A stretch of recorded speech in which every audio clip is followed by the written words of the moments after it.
오늘 추수감사주일에 말씀의 제목을 같이 따라서 한번 해보실까요? 하나님께 감사하고 행복하라.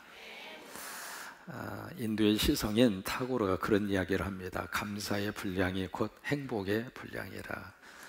우리가 행복해서 감사할 수 있는 일도 참 많이 있습니다. 그런데 참 감사하면 할수록 감사하는 그 마음과 그 입술과 그 삶의 자리 위에 하나님의 행복의 분량을 더해 주세요.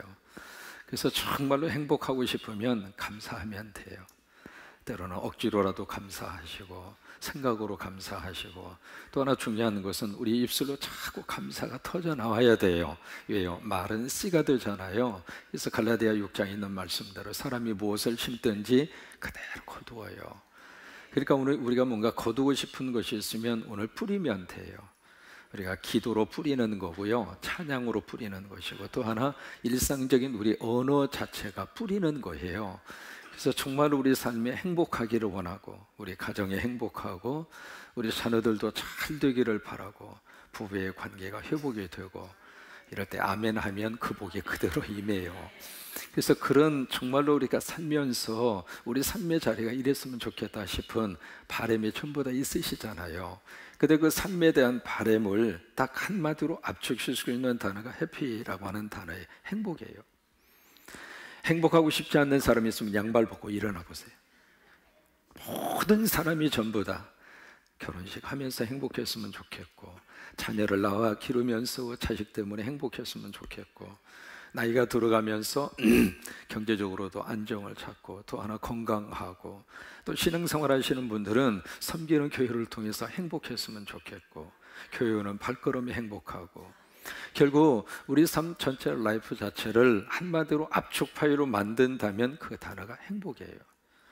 그럼 어떻게 하면 우리가 행복할 수 있겠는가? 그 방법을 하나님이 주시는데, 그것이 바로 뭐냐면 감사예요. 지난주에도 말씀드렸습니다만, 감사는 조건이 아니라 감사는 바로 뭐예요? 내 스스로가 의지하고 내 스스로가 해석하는 거예요. 유럽을 제패한 사람 중에 한 사람이 누구냐면 나폴레옹입니다. 참 대단한 사람이었죠. 한 시대에 축을 쥐어잡았던 사람이니까요. 근데 나폴레옹이 말년에 그런 고백을 해요. 내가 일생을 살면서 행복했던 시간은 불과 며칠밖에 안 되었다. 나머지는 다 불행했다, 그 말이에요. 근데 거기에 비해서 미국의 헬렌 켈러라고 하는 사람 들어보셨잖아요. 삼중고 장애인의 대표적인 트레이드 마크의 인물이 헬렌 켈러입니다. 눈이 보이지 않았고요, 귀가 들리지 않았고, 말을 못했어요. 그 중에 한 가지의 장애만 가지고 사는 것도 참 불행하게 살 수밖에 없는데, 헬렌 켈러는 세 가지의 장애를 온몸으로 끌어안고 일생을 살았던 사람인데, 그분이 말년에 뭐라고 고백을 한 줄 아나요? 나는 내 인생을 살면서 행복하지 않았던 순간이 한순간도 없었다. 무슨 얘기예요? 행복했다, 그 말이에요. 그러면 조건적으로 보면 나폴레옹은 엄청난 것을 많이 가지고 있었는데 왜 그는 불행한 삶을 살았고, 헬렌 켈러는 조건적으로 불행한 조건을 가지고 있었음에도 불구하고 어떻게 헬렌 켈러가 행복하다고 말할 수가 있었을까? 그 차이의 기준점이 바로 무엇일까? 감사예요. 나폴레옹은 감사가 없었고 헬렌 켈러는 감사가 있었어요. 비록 볼 수가 없었고 들을 수가 없었고 말은 못했지만, 그 헬렌 켈러의 곁에는 너무 좋은 소성 설리반이라고 하는 스승을 하나님이 보내주셔서 그를 통해서 보게 했고 듣게 했고 말하게 했고, 어느 정도 이 언어 감각을 익히기 위해서 설리반 그 선생님이 노력을 했느냐면, 수도가에 가서 물이라고 하는 단어, 워러라고 하는 단어 있잖아요. WATER. 그 딱 5적입니다. 철자입니다. 그 단어 하나를 가르치기 위해서 7년을 걸렸어요. 그 정도로 설리반 여사가 각고의 노력을 통해서 헬렌 켈러의 손발이 되어주었고, 눈이 되어주었고, 말이 되어줬는데, 그것 자체도 헬렌 켈러에게 있어서는 너무 감사한 거예요. 보이지 않지만 영적으로 하나님을 볼 수 있어서 감사했고, 들을 수는 없었지만은 그래서 하늘의 소리를 들을 수 있어서 감사했고, 그래서 헬렌 켈러는 매일매일이 감사로 시작을 한 거예요. 그러니까 그가 나는 행복했다, 그렇게 고백할 수가 있었던 거예요. 오늘 시편 103편 다윗이 남긴 시거든요. 이 시를 통해서 다윗은 행복한 인생을 위해서 자기 자신에게 명령을 하고 있습니다. 다른 사람에게 명령하고 있는 게 아니거든요. 자기가 자기 자신에게 명령을 하고 있고 자기가 자기 자신을 격려를 하고 있습니다. 뭐라고 지금 명령하고 있는가? 1절을 보시면 시편 103편 1절이 이렇게 시작합니다. 내 영혼아 여호와를 어떻게 해라? 송축해라. 그 다음에 내 속에 있는 것들아 다 그의 거룩한 이름을 어떻게 해라? 송축해라. 여러분, 다른 것이 아니에요. 영혼이에요. 자기 영혼을 향하여 지금 스스로가 명령을 하고 있습니다. 내 영혼아. 여러분, 영혼이라는 단어가 추상적이잖아요. 그러나 영혼은 우리 몸에 있는 실체보다도 더 구체적인 실체가 영혼이에요. 영혼이 없는 사람이 있을 수 있어요? 없잖아요. 우리 몸이 있는 것처럼 우리는 영적인 존재예요. 근데 그 영혼을 향하여 스스로가 지금 명령을 하고 있는 거예요. 영혼아, 불평하지 말고 내 속에 있는 것들아. 우리 속에 있는 게 과연 무엇일까요? 코, 눈, 입, 위장, 내장, 쓸개 할 것 없이 우리 오장, 육부 모든 것들이 지금 우리 속에 있는 거잖아요. 우리 속에 있는 것 가운데 보이지 않는 거 정신도 있고요, 생각도 있고요. 그런 모든 것들이 내 속에 있는 것들이잖아요. 그러니까 영혼뿐만이 아니라 나를 구성하고 있는 모든 것들아 여호와를 어떻게 해라? 왜? 그것이 행복한 인생의 비결이니까. 속에서부터 자꾸 뭔가 막 이상한 것들이 막 구정물 통에 있었던 것이 막 이렇게 올라오는 것처럼 내 속에 더러운 것들이 막 올라오려고 하는 그런 삶의 순간순간마다 오늘 다윗은 우리들에게 그 말씀을 하시고 있는 거예요. 내 영혼아, 네가 할 수 있는 것은 하나가 있다. 정말로 행복하기를 원하느냐? 가정이 행복하기를 원하고 부부가 행복하기를 원하느냐? 그럼 이걸 해라. 이것은 부탁이 아니고 이것은 사정이 아니고 이것은 오더다, 명령이다.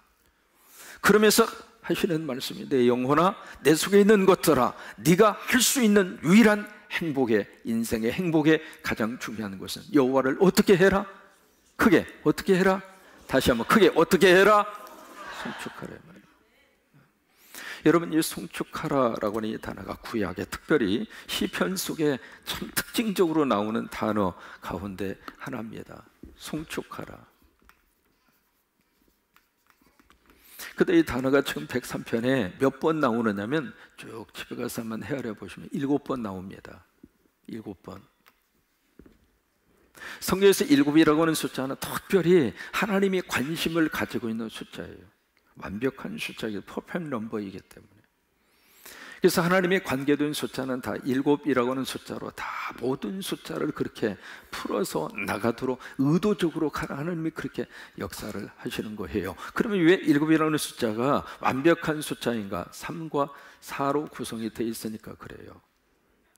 3과 4로 구성되어 있는 숫자, 더하거나 곱하거나 그것을 통해서 나온 숫자는 다 완벽한 숫자입니다. 하나님의 숫자예요. 그래서 12라고 하는 숫자, 144라고 하는 숫자 다 완벽한 숫자예요. 3하고 4로 구성이 되어 있기 때문에 그런 거거든요. 그래서 7이라는 숫자도 마찬가지입니다. 3과 4, 3이 하늘의 숫자이고 4가 땅의 숫자거든요. 하늘과 땅이 합쳐진 숫자이기 때문에 7이 완벽한 숫자라 그렇게 이야기를 하는 거예요. 그러면서 이 송축하라고 하는 말을 7번 반복해서 하신 이유가 바로 그거예요. 완벽하게. 그러면 이 송축이라는 단어의 뜻이 어떤 뜻을 가지고 있을까? 두 가지의 뜻을 가지고 있습니다. 첫째로 송축하라라고 하는 말은 감사하라 그 말이에요. 그래서 여기에 내 영혼아 송축하라 그 말은 내 영혼아 감사하라 그 말이에요. 그러니까 내 속에서부터 하나님 앞에 드릴 수 있는 것이 있다면 그것은 감사하라 그 말이에요. 위장을 통해서도 감사하고 심지어 우리들의 간을 통해서도 감사하고 생각을 통해서도 감사하고 우리의 영혼을 통해서도 감사하고 왜? 그게 행복할 수 있는 비결이니까. 또 하나, 이 송축하라라고 하는 말 속에 어떤 의미가 들어가 있느냐면 찬송하라, 찬양하라 그 말이 들어가 있습니다. 그래서 영어로 보시면 Praise the Lord, 주님을 찬양하라 그렇게 번역하고 있는 거예요. 그러면 여기에 송축하라, 감사하라, 찬양하라 라고 하는 말씀을 하고 계시는데, 우리가 하나님 앞에 감사해야 할 이유가 무엇일까? 오늘 성경이 네 가지로 말씀을 하시고 있습니다. 첫째로, 무엇 때문에 우리가 하나님 앞에 감사를 할까? 참 놀라운 것은, 우리가 하나님 앞에 감사하면 하나님은 우리 인생을 행복하게 해주세요. 한번 해보실까요? 하나님께 감사하면 하나님은 우리 인생을 행복하게 해주신다. 그러니까 감사가 많으면 많을수록 하나님은 우리 인생을 더 행복하게 해주신다, 그 말이에요. 그러면 우리가 왜 하나님 앞에 감사해야 할 이유가 무엇일까? 오늘 103편을 통해서 세 가지를 이야기합니다. 첫째는 은혜를 주신 하나님께 감사하고, 그리고 행복하라, 그 말이에요. 2절입니다. 2절을 보시면 같이 한번 읽습니다. 내 영혼아 여호와를 송축하며 그의 모든 은택을 잊지 말지어다. 은택이라고 하는 것은 영어로 베네핏입니다. 베네핏이라고 하는 것은 이익 또는 혜택을 말합니다. 여기에 그의 모든 은택이거든요. 하나님이 주신 혜택, 하나님이 주신 이익, 하나님이 주신 모든 것, 그것을 우리가 다른 말로 말하면 은혜입니다. 그러니까 하나님이 나에게 주신 그 은혜를 잊지 말지어다. 그 하나님이 주신 은혜 때문에 하나님 앞에 감사합니다. 여러분, 지금까지 살면서 은혜 아닌 게 뭐가 있을까요? 어렸을 때는 부모님의 은혜를 받아서 우리들이 어린 시절을 지냈고, 나이 들어서 이제 친구들과의 관계 속에서 친구들의 은혜를 서로가 주고 받으면서 의지하고 살고, 이제는 가정을 이룩해서 부부지간에 서로 은혜를 주고 은혜를 받고, 그러면서 부부가 같이 지금 살고 있는 것이고, 또 우리 성광교회라는 교회를 통해서 성도들끼리 서로 하나님의 사랑의 은혜로 우리가 하나가 돼서 힘들 때 같이 위로해주고 기쁠 때 같이 기뻐하고, 은혜 아닌 것이 있을까요, 없을까요? 다 은혜입니다. 어느 목사님 우리 집에 신방을 가서 보니까 벽에 이렇게 다 이렇게 붙어 있는데, 자세히 보니까 아이 상장이 그렇게 붙어 있어요. 과거만 하더라도 아이들이 개근상 받아도 다 붙여놨잖아요, 교회에다. 상장이 제법 참 많으니까 목사님이, 아유, 집사님 우리 아이가 공부를 잘하는군요. 그러니까 그 집사님의 대답이, 애가요 제 머리 닮아서 머리가 괜찮습니다. 아, 그렇군요. 근데 집사님이 이제 얼굴을 보니까 제법 예쁜 그런 얼굴의 형을 가지고 있어서, 아, 집사님 참 얼굴이 미인형입니다. 그러니까 집사님 반응이 우리 친정 어머니가 한가득합니다. 아, 그러시군요. 가구를 이렇게 보니까 집안 꾸며놓은 가구가 참 제법 럭셔리하게 그렇게 꾸며져 있어서 좀 경제적으로 좀 괜찮으시군요. 그러니까 그 집사님 반응이, 우리 남편 돈벌이가 괜찮습니다. 이게 눈치가 없어도 너무 눈치가 없는 거예요. 계속 찔러도 하나님의 은혜입니다, 말이 안 나오는 거예요. 그래서 3번 정도 목사님이 찌르다가 딱 하는 말이, 집사님 생각해 봅시다. 하나님의 은혜가 빠지고 나면 그 자녀의 공부 잘하는 것이 뭐가 되고, 집사님의 얼굴 좀 받쳐주는 것이 뭐가 되고, 남편의 돈벌이 그게 뭐가 되겠습니까? 여러분, 믿는 성도들에게서 나와야 될 가장 첫 번째 반응은 하나님의 은혜. 지금까지 지내온 것도 하나님의 은혜고, 하나님의 은혜로 있을 데 없는 자 구속해 주신 것도 하나님의 은혜고, 신앙생활하게 된 것도 하나님의 은혜고, 그래도 여기까지 먹고 산 것도 하나님의 은혜고, 공부 잘하든 못하든 하나님이 주신 우리 자녀, 공부 못하는 아이들은 다 기업가 될 거예요. 아멘도 안 하셔. 공부 못하는 아이들은 전부 다 사장이 되어져 있을 거예요. 그렇다고 사장님은 공부 못했다 그 말은 아니지만, 꼭 그런 건 아니지만, 꼭 맞는 건 아니지만, 꼭 틀리는 것도 아니에요. 그러니까 이 모든 것들이 다 뭐예요? 하나님의, 그러니까 그 은혜를 생각하고 하나님께 감사하자 그 말이에요. 그 감사하면 하나님이 우리를 행복하게 해주시기 때문에. 호주 사람들을 조사를 해보니까 호주 사람들은 평균적으로 감사를 몇 번이나 하나 조사를 했어요. 그랬더니 여자분들은 하루 평균 7번 감사하더래요. 남자분들은 하루 평균 4번 감사를 하더래요. 그 글을 이렇게 읽으면서 과연 우리 한국 사람은 하루에 몇 번이나 감사할까? 다른 사람 말할 필요 없습니다. 스스로를 한번 생각을 해보세요. 내가 하루 동안에 몇 번이나 감사할까? 한국에 참 재미있는 단체 하나가 있습니다. 행복을 만드는 사람들이라고 하는 단체에서 설문조사를 했어요. 50상 부부를 놓고 설문조사를 했는데 뭐라고 물었느냐면, 당신들은 살면서 부부간에 서로 감사해 본 적이 있습니까? 그렇게 설문하고 질문을 던졌어요. 거기에 대한 답변, 남자 44명, 한 번도 감사한 적이 없습니다. 여자 42명, 한 번도 남편한테 감사한 적이 없습니다. 남자 여자 피장파장. 서로가 서로를 보면서 서로가 나에게 준 그 은혜에 대해서 감사의 표현이 없다. 여러분 생각해 보세요. 부부가 함께 살고 있는 것 자체가 감사하잖아요. 나한테 시집와 준 것도 감사하고. 저는 전도사 시절에 가장 큰 기도 제목이 장가 가는 거였어요. 그 당시에 70년대 신학생들은 장가 가는 것이 큰 기도 제목이었어요. 왜? 시집 오겠다는 사람이 없는 거예요. 그 당시에 결혼 순위도 선호도 발표를 하는데, 미안해요, 그때의 목사는 결혼 선호도에 있어서 이발사 다음이에요. 시집 오겠다는 사람이 없는 거예요. 근데 연자 씨가 시집 오겠다고 그러니까 얼마나 감사해요. 그냥 물어보나 마나 그냥 뭐 알게 뭐예요, 오겠다는데. 그래서 2번 만나고 장가 간 거예요. 이게 오겠다는 사람 그 순간에 내가 붙들지 않으면 난 끝난다 생각하고, 장인 어른이 계시는지 안 계시는지 그건 상관없어. 이 집이 어떤 집안인지 그것도 따질 겨를도 없는 거예요. 목사한테 시집 오겠다는 말 한마디에 감동 먹고 하자, 그래서 했어요.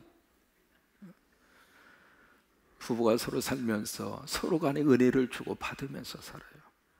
거기에 대해서 정말로 우리가 감사하는 마음이 끊임없이 있었으면 좋겠어요. 아멘? 그래요. 그게 첫째, 우리가 하나님 앞에 감사하는데 무엇 때문에 감사할까? 하나님이 주신 은혜 때문에. 은혜 주신 하나님께 감사하고 여러분 행복하셨으면 좋겠어요. 2번째로, 어떤 하나님 앞에 우리가 감사를 할까? 죄를 용서해 주신 하나님께 감사하고 행복하라, 그 말이에요. 우리 3절의 말씀을 보시면 이렇게 말씀을 하고 있습니다. 3절에 그가 내 모든 죄악을 어떻게 하셨어요? 사하셨다는 말이 영어로 forgive라고 하는 말이잖아요. 용서해 주셨다 이 말이에요. 근데 이 죄를 용서받으면 어떤 역사가 나타나는가? 3절 그 부분에 뒤에 보시면 내 모든 병을 고치시며, 죄를 용서받으면 병이 떠나가요. 그러니까 치유받기를 원하시면 죄 용서를 먼저 받으셔야 돼요. 죄 용서받아야 정신적인 질환도 떠나가게 되고, 악한 영도 떠나가게 되고, 몸의 질병도 떠나가게 되고, 통증도 떠나가게 되고, 관절염도 떠나가게 되고. 그러니까 모든 병이 언제 치유가 일어나는가? 이 죄의 용서를 받을 때. 그러니까 이 죄를 용서해 주시는데 어떻게 용서를 해 주셨는가? 10절에 보세요. 조금 뒤로 가서서 10절에 보시면, 우리의 죄를 따라 우리를 처벌하지는 아니하시며 우리의 죄악을 따라 우리에게 그대로 갚지는 아니하셨으니. 이게 하나님이 주시는 용서예요. 우리가 지은 죄대로 하나님이 처벌하셨다면 우리가 어떻게 살겠어요? 하늘을 살면서 우리가 지은 죄 상상할 수도 없을 정도잖아요. 근데 그 죄를 따라서 하나님이 처벌하지 아니하시고, 그 다음에 12절에 보시면 동이서에서 먼 것 같이 우리의 죄가를 우리에게서 멀리 어떻게 해요? 여러분, 동쪽에서 서쪽이 얼마나 멀어요? 동과 서는 영원히 만날 수 없는 지점이에요. 그러니까 거기까지 하나님께서 우리의 죄를 다 옮겨주셨다. 얼마나 하나님의 귀한 죄에 대한 용서의 선언인지 말이죠. 그런데 이 말씀을 이사야서에서는 그렇게 표현을 하고 있습니다. 이사야 38장 17절에 보시면 그렇게 표현을 하고 있어요. 우리의 죄가를 등 뒤로. 하나님께서 우리의 모든 죄를 어디로 던지셨는가? 하나님의 등 뒤로 던지셨습니다. 왜 우리의 죄를 예수 그리스도의 등 뒤로 던지셨을까? 더 이상 꺼내지 않으려고. 사람은 말이죠, 용서했다고 하면서도 용서한 것이 비슷한 환경과 여건이 다시 주어지면 다시 그게 다시 일어납니다. 그래서 그때 당신 그랬잖아 그러면서 다시 그것을 기억하거든요. 다시 끄집어내요. 근데 하나님께서는 우리를 용서하시는데 완전히 잊어버리시도록 완전히 용서해 주신 거예요.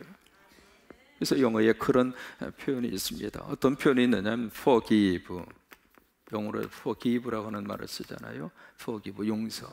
이 forgive라고 하는 게 어떤 의미를 가지고 있는가? 바로 forget이라고 하는 말이다. forget이라고 하는 것은 잊어버린다 그 말이에요. 우리가 forgive, 용서한다는 말은 덮는 게 아니에요. 커버한다는 말이 아닙니다. 우리가 용서했다. 아, 당신 내가 용서했어. 근데 우리의 용서는 덮어놓는 거예요. 왜? 언젠가 다시 또 끄집어내서 쓰려고. 그게 우리가 생각하는 용서의 그런 개념인데 그 용서조차도 안 되는 거예요. 덮는 것조차도 안 돼. 하나님 우리를 용서하시는 것은 덮었다가 다시 끄집어내기 위한 용서가 아니라 하나님이 하시는 용서는 forgive means forget, 잊어버리신다 그 말이에요. 그래서 동이 서에서 먼 것처럼 멀리 옮겨버리셨다 그 말이에요. 이사야 38장에 있는 말씀대로 우리 죄를 완전히 예수 그리스도의 등 뒤로 던져버렸다 그 말이에요. 그래서 바로 그 하나님의 죄에 대한 용서해 주신 하나님께 감사하고 그리고 행복하라 그 말이에요. 세 번째로 무엇 때문에 우리가 하나님 앞에 감사하고 행복할까? 살림의 복을 주신 하나님께 감사하고 행복하자 그 말이에요. 4절의 말씀입니다. 4절 시작. 내 생명을 파멸해서 속량하시고 인자와 궁율로 관을 씌우시고. 여기 이제 파멸해서 어떻게 하셨느냐면 속량하셨다라고 하는 단어. 이 속량이라고 하는 말이, 속량이라고 하는 말을 영어로 redeem이라고 하는 말을 씁니다. 영어로 redeem, 영어를 좀 써서 미안합니다. redeem이라고 하는 단어를 씁니다. 이 속량이라고 하는 말을 히브리어로 파다라고 하는 말을 써요. 이 파다라고 하는 뜻이 신약 성경 속에 어떻게 재해석이 되냐면 구속이라고 하는 말로 해석을 해요. 구속 또는 대속 또는 속죄라고 하는 말로 나오거든요. 그래서 예수님이 십자가를 지시면서 예수 그리스도의 십자가에 거룩한 희생을 대가로 지불을 하고 우리의 죄와 그리고 죽음과 멸망의 그 자리에서 대가를 지불하고 대신 우리를 끄집어내 주신 거예요. 그것을 가르쳐서 성경에서 속량이라고 그래요. 속량. 그러니까 내가 살기 위해서는 누군가가 대가를 지불하고 희생한 거예요. 마치 구약 성경 속에 번제나 그 다음에 그 소제나 속건제나 속죄제나 양을 갖다가 잡아서 대신 바치잖아요. 죄는 누가 지었는가? 내가 지었어요. 희생은 누가 당해요? 죄 없는 양과 염소가 당하는 거예요.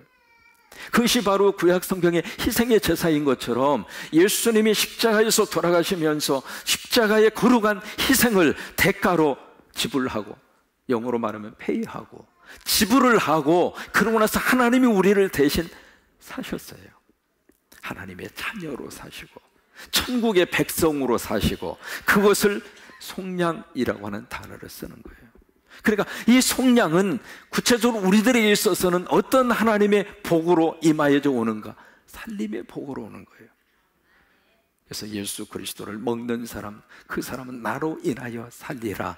요한복음 6장에 그렇게 말씀을 하시잖아요. 그러니까 예수 그리스도를 먹는 사람, 예수 그리스도의 속량, 구속의 은혜를 믿는 사람은 예수 믿는 순간 하나님이 우리를 살려주셔요.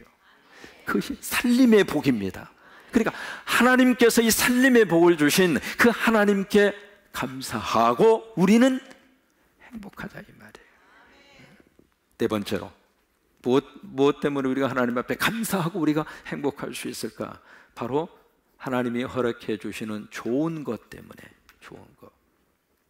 5절에 보시면 그렇게 말씀을 하시고 있습니다. 좋은 것으로 내 소원을 만족하게 하사. 이 시간에 하나님이 여러분들에게 좋은 것을 주셔서 여러분들의 소원이 다 이루어지시기를 축복합니다. 크게 아멘. 다시, 하나님이 여러분들에게 좋은 것을 주셔서 여러분들의 소원이 이루어지시기를 주의 이름으로 축원합니다. 이게 좋은 거. 하나님은 좋은 분이어서 우리에게 좋은 걸 주세요.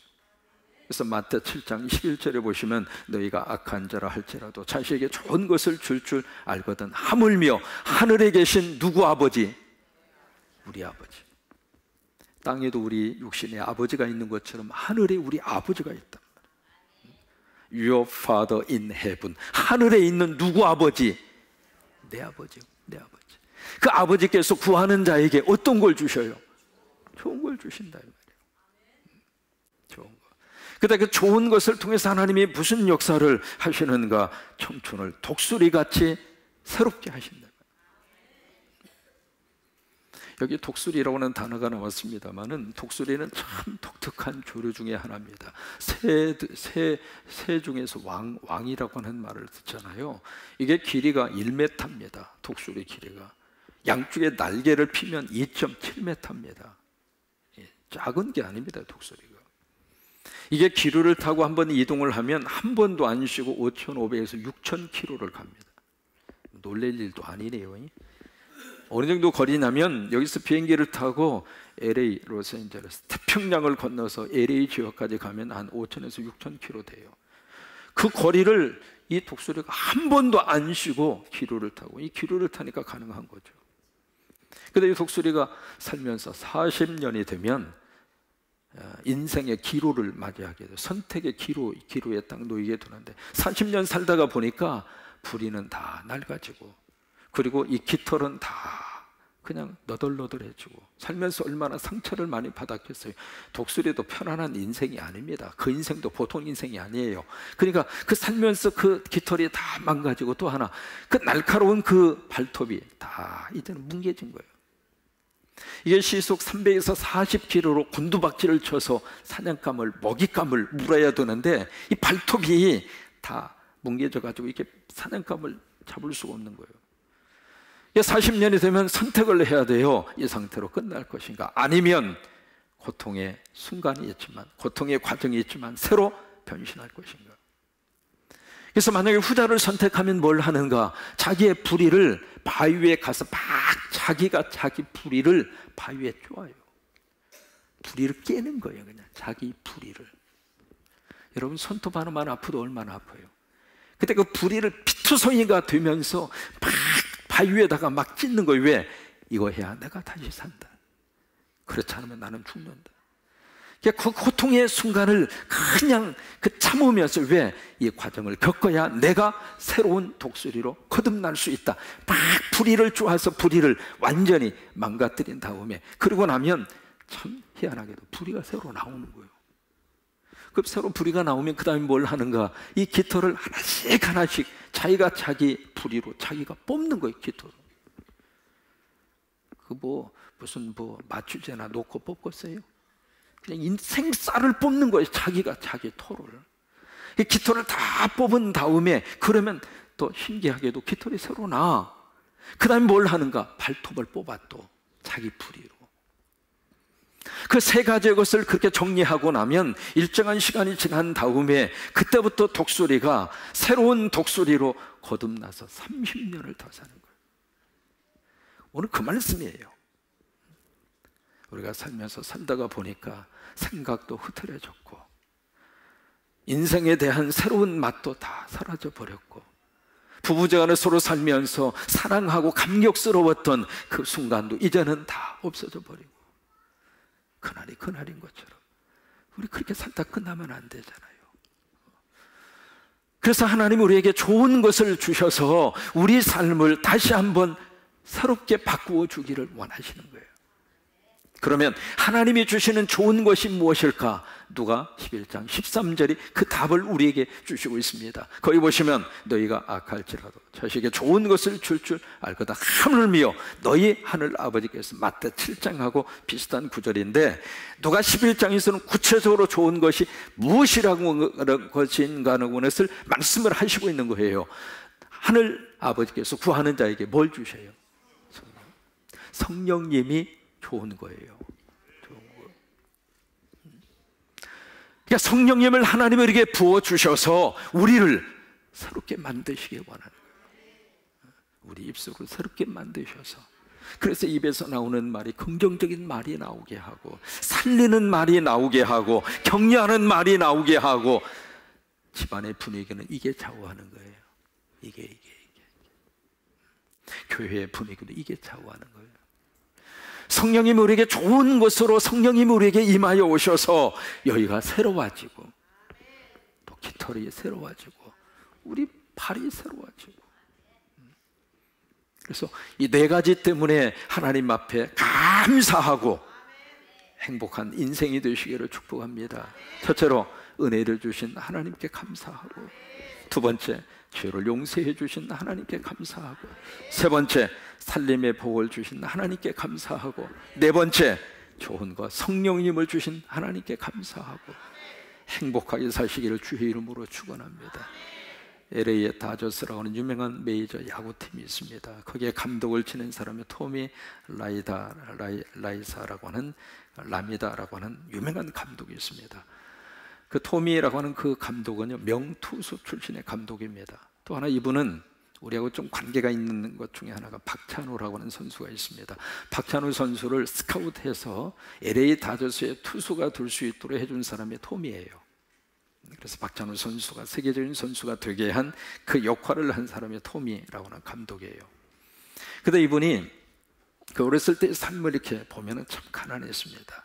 가난했는데 이 토미의 아버지가 아주 독특한 분이었어요. 그래서 자기 아버지는 이렇게 늘 하는 말이, 야, 나는 세상에서 가장 행복한 사람이 나다, 그러는 거예요. 한두 번이 아니라 아이들이 있는 자리에서, 야, 세상에서 행복한 사람은 나야. 그래서 토미가 어렸을 때부터 이해가 안 되는 거예요. 그래서 아버지, 행복하니 뭐가 행복합니까?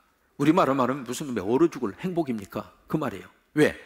지금 아버지가 하고 있는 일이 탄광촌에서 뭘 하느냐면, 거기서 탄광촌에서 그걸 캐면은 그것을 운반하는 트럭 운전수예요. 그리고 이 토미 어머니는 관절염으로 평생을 병원 출입하는 신세예요. 또 하나, 시간은 많고 능력은 많아서 애는 5밖에 안 낳았어. 고물고물한 애는 5이나 돼. 그러니까 토미 입장으로서는 아버지, 무슨 놈의 얼어 죽을 행복이냐고. 우리 상황이 이런 상황인데. 그러니까 그 아버지가 그 이야기합니다. 야, 생각해봐라. 나를 필요하는 일터가 있으니까 얼마나 고맙냐? 여러분, 맞잖아요. 돈 많이 벌고 조금 벌고는 뭐 약간의 차이가 있을 수 있어요. 그러나 내가 일할 수 있는 이게 얼마나 감사하냐. 또 하나, 그래도 네 엄마가 있어서, 그래도 엄마의 그 자리를 그래도 있으니까 얼마나 행복하냐. 또 아버지를 필요하는 자식이 5이나 있으니까 얼마나 행복하냐. 그리고 하는 말이 마지막이, 그게 이제 토미 그 감독의 좌우명이 됩니다. 뭐라고 이야기하느냐면, 야, 만약에 너에게 행복이 없으면 아버지의 행복을 빌려다가 써. 그게 그 어린아이의 마음속에 감동이 된 거예요. 야, 행복이라고 하는 것은 남의 거 빌려서라도 내가 가져야 되는 거구나. 내 삶의 요소 속에 행복의 요소가 없다면 빌려서라도 가져다 쓰라, 이 말이에요. 여러분, 추수감사주일에 우리가 그런 영성이 있었으면 좋겠어요. 만약에 아무리 생각해도 감사가 떠오르지 않으면 남의 거 빌려서라도 감사하세요.